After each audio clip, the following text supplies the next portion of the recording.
Bonjour à tous, j'espère que vous allez bien, ici Dinoraptor pour cette nouvelle vidéo.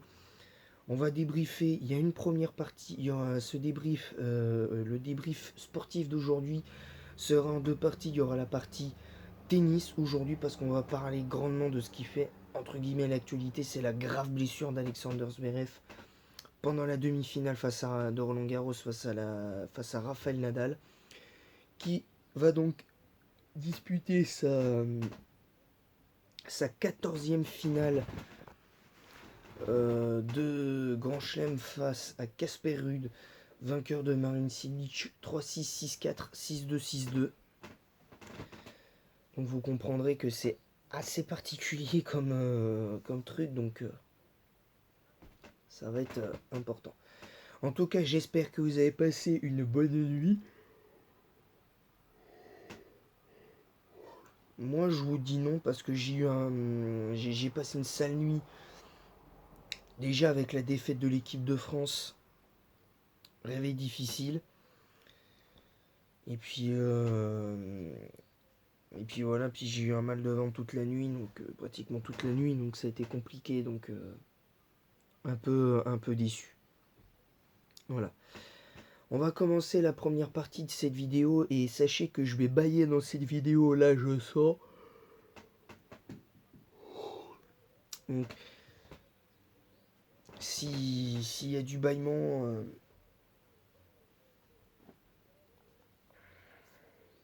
faites pas attention. Et la première partie de cette vidéo, on va commencer avec le match Nadal-Zverev. Nadal-Zverev qui s'est terminé en 3 heures et je crois 3 minutes. Il y avait même à peine un set de fait. Et bah voilà, le drame. 40-30 pour Nadal sur son service à 6-5. Et puis ben le drame. Et ça, vu les images, ça a dû en traumatiser plus d'un. Ceux qui regardaient le match à la télé, mais ceux qui étaient présents sur le cours Philippe Chatrier, à mon avis, vont être traumatisés. Je dis pas qu'ils le seront à vie, mais ils vont pas oublier ça en un an, parce que ça, pour moi, ça va être difficile à oublier, je vous le dis tout de suite. Donc, donc voilà, après...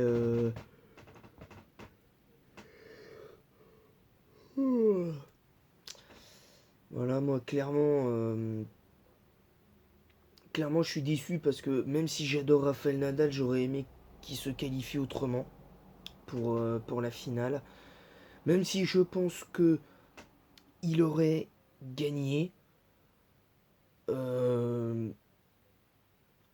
je vois pas comment. Je vois pas comment. Là, honnêtement, je vois pas comment Nadal aurait pu perdre ce match. Tant pour moi, il était apparemment en état de grâce sur la demi-finale que je n'ai pas vue, malheureusement, face à enfin, le match d'avant, le quart de finale face à Djokovic. 6-2, 4-6, 6-2, 7-6. Alors que Nadal était mené 5-2 dans le de de la dans la quatrième manche, pardon, parce que j'arrivais plus à me retrouver. Et puis voilà, et puis là je regarde un faux sport, et puis voilà. Oh là là, oh là là là là là là. Non mais franchement, les images elles sont atroces.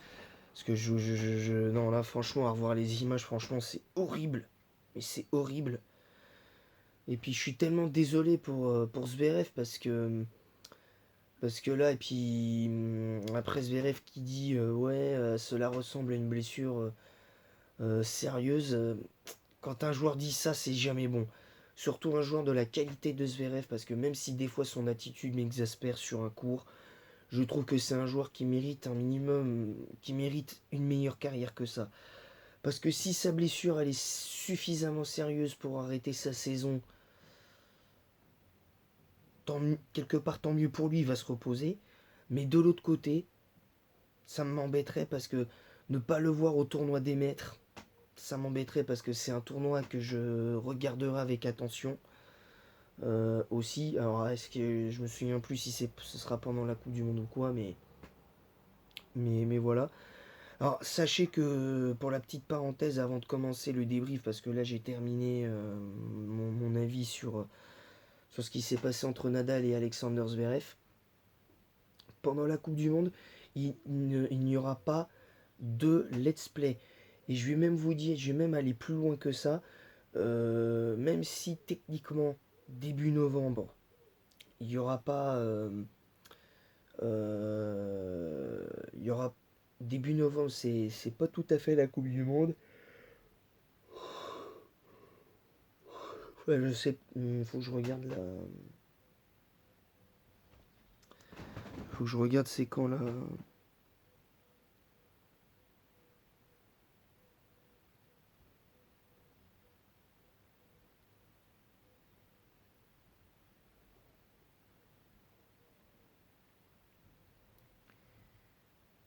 Alors.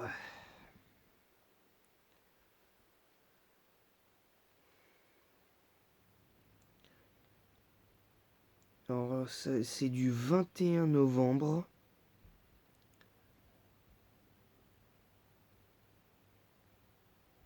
jusqu'au 18 décembre. Alors, de tout le mois de novembre, déjà, il n'y aura pas de let's play. Sauf, évidemment, cas exceptionnel. C'est-à-dire que si, par exemple, sur les let's play en cours, par exemple, comme là, Pokémon Crystal qui, en principe, devrait reprendre lundi. Voilà. Alors, petite mauvaise nouvelle pour lundi. Les Pokémon n'auront pas leurs 3 secondes chance, enfin, n'auront plus qu'une seule seconde chance. Donc ça voudrait dire que je vais potentiellement recommencer la version.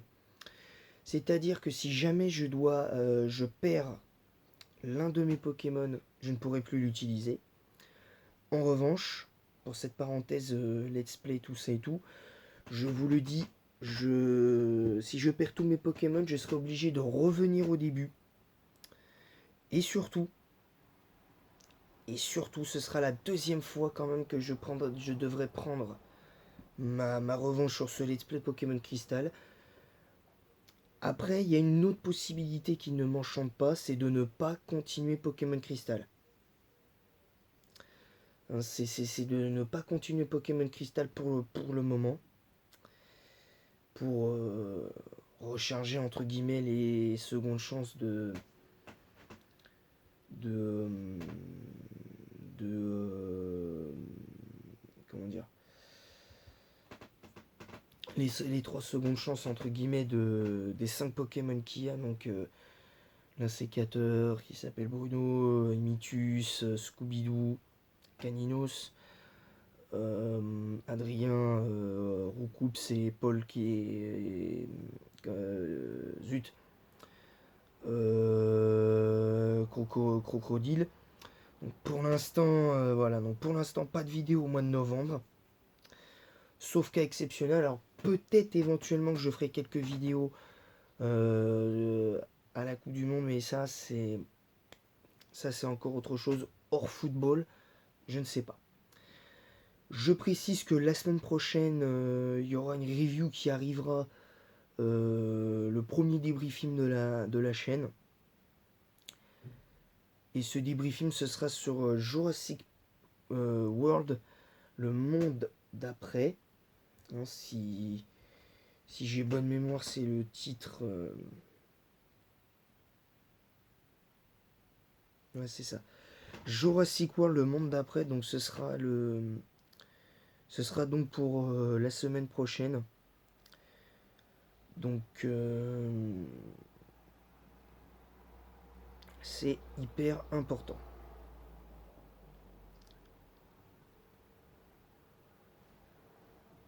Donc c'est assez compliqué. Donc voilà.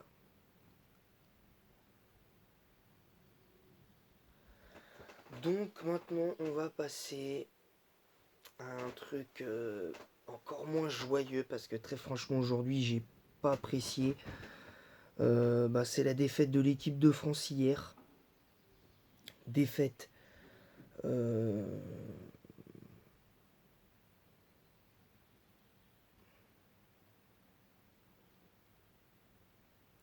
c'est une défaite dure parce que. Mais avant,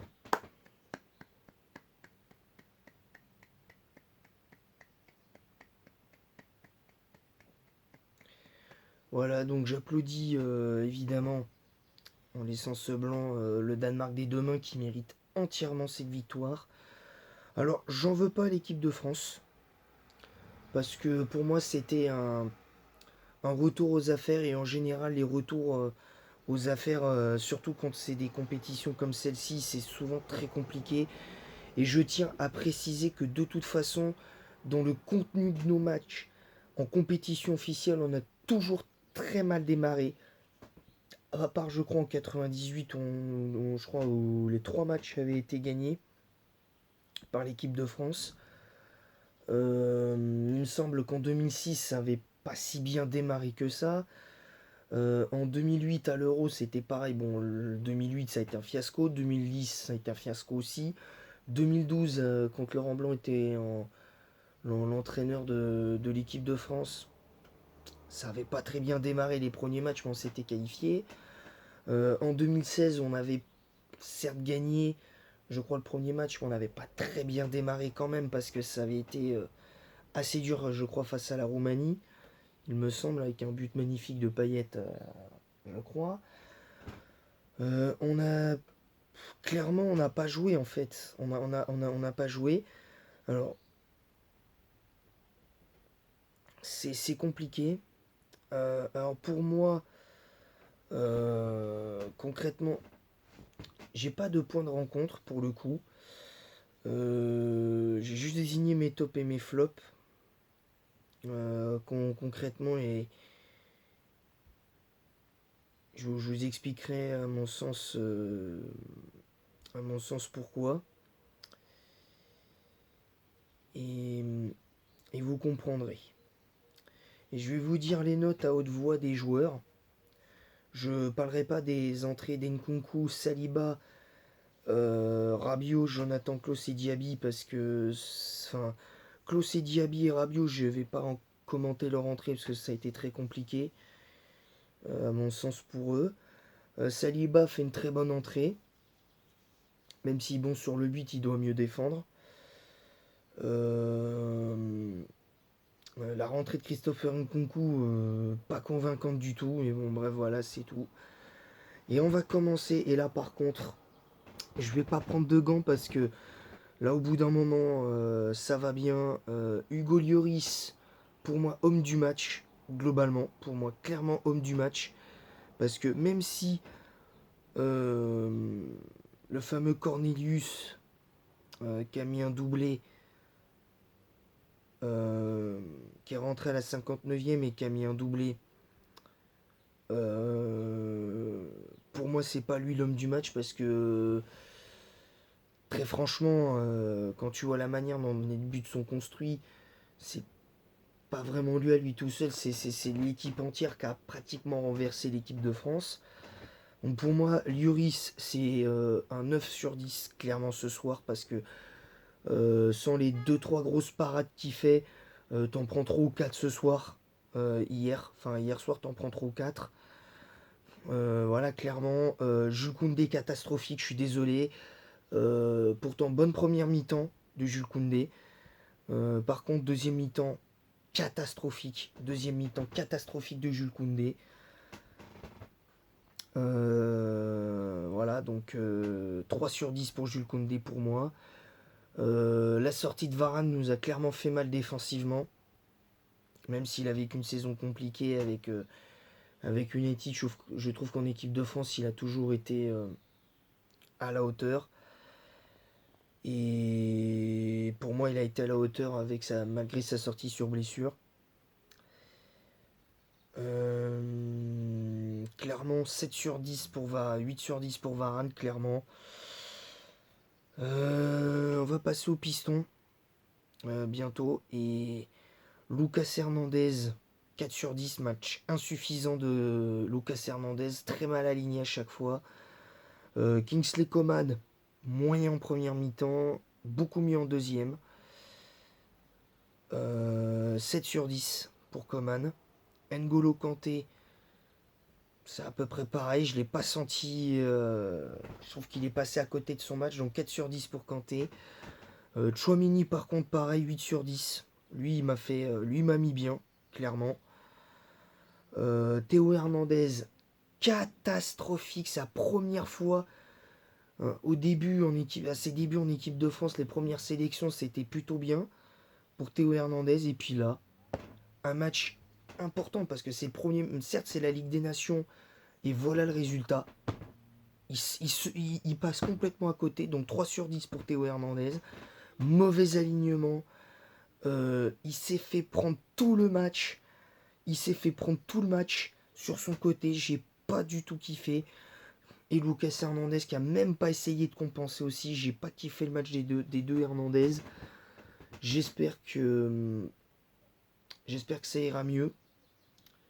Et puis pour la parenthèse, franchement aussi, la sortie sur blessure d'Mbappé nous fait mal aussi.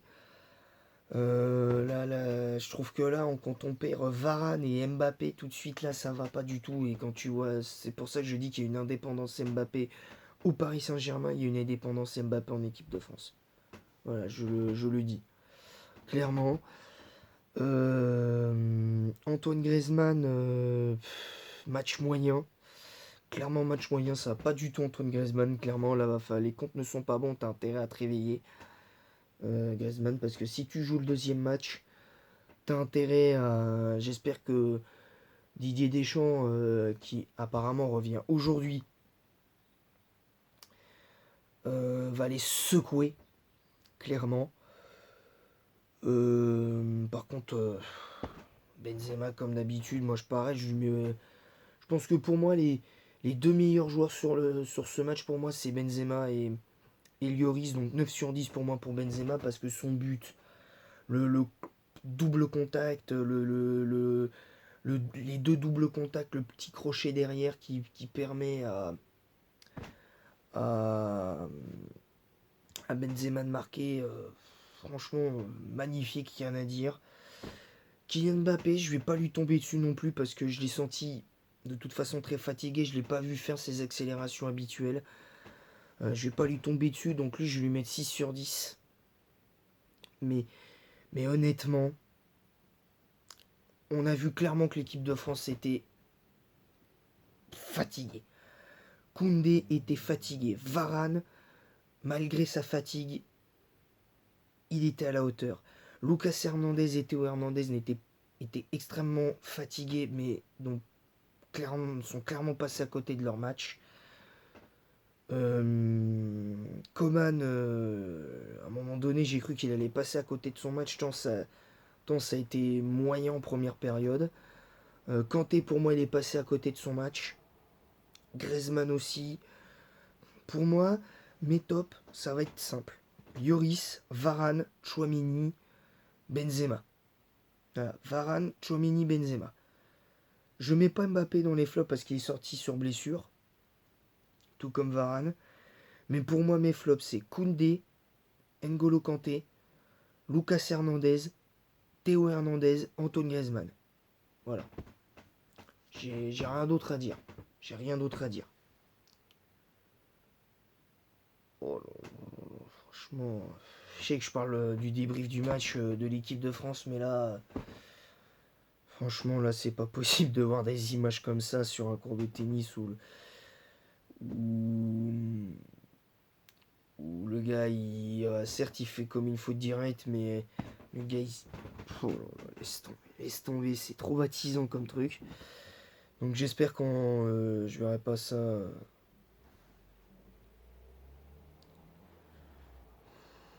Donc voilà. Donc voilà, j'espère que cette vidéo vous aura plu. Et moi, en attendant, la prochaine vidéo, j'espère vous faire des débriefs un peu plus joyeux. Donc je vous retrouve le 6. C'est-à-dire, je vous retrouve donc lundi pour un débrief un petit peu plus joyeux quand même, parce que en sachant que, pour conclure cette vidéo, je vous dis que dans notre groupe, l'Autriche s'est imposée en Ligue des Nations face au Danemark 3, enfin l'Autriche pardon, face à la Croatie. L'Autriche a facilement disposé de la Croatie 3-0, et dans les autres groupes pour éventuellement accéder aux demi-finales de la Ligue des Nations, et ben la Belgique s'est lourdement inclinée 4-1. Voilà ce que ça donne quand on galvaude une compétition. Voilà. Hein, que vous jugez d'une compétition moins importante, ben vous voyez ce que ça fait maintenant. Voilà, clairement. Voilà, sur ce, je vous laisse, et en attendant la prochaine vidéo, je vous dis à bientôt.